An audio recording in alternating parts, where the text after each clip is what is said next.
peki oturmasın? Niye? Bak bunu Niye paduskada oturursan? çünkü Aha. Çini çaydan çinleyler. Öyle güneşli yatıla çıktı. Sevirəm. Yoxsa? Kəmaləni sevirəm. Niyə otururum? Çünki bədən şəkilləndirmə əməliyyatı. Baxdım, gördüm ki, Hopa. moddur. Etraf edirsin. Bəli, etiraf edirəm. Hə. O bəzi aparıcılar bizdə tərəf. Ay, etim tökülür. O sən nə deyirlər arada? Mən genetik belə doğulmuşam. Mənə həmişə maraqlı olur ki, sən necə bax belə doğula bilərsən. İndi sən elə olacaqsan. Mən indi belə. Mən abartma.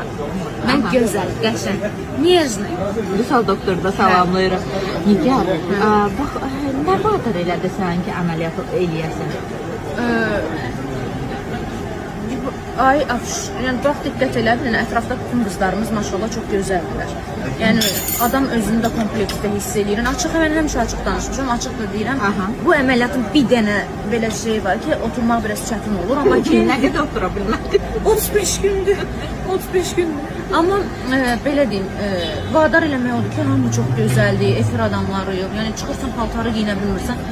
Hə. Nə vaxt ki, kəsin qərar verdim. Uca bir dəfə mənim verilişimə qonaq gəlmişdi. Gəldi, mən belə elədi, əlini. Ay Allah saxlasın. Nə vaxt dünyaya gəlir, qız da oğlan. Elə bildin hamiləsən. Amma sən yeməkdən kötmüşdün. Oldum, yeməkdən deməyək də ona özümüz aramızda deyirlər tıxmaqdan. O qədər elə bir təhər oldum. Dedim, belə baxdım görüm nə deyəcək. Bir neçənci aydır, uca bəlli daha. Dedim, yaxşı. Getdim, yığdım Vüsal doktora, dedim, gəlirəm. Bir həftə sonra əməliyyatdayım. Girdim əməliyyata pişim. İnşallah da verilişimiz də bərpa olacaq. Özümə gəldim. Xeyirli, uğurlu olsun. İnşallah sənə uğurlar. Həmişə belə açıq surətdə olsun. Ən gözəli oldu. Ən gözəli.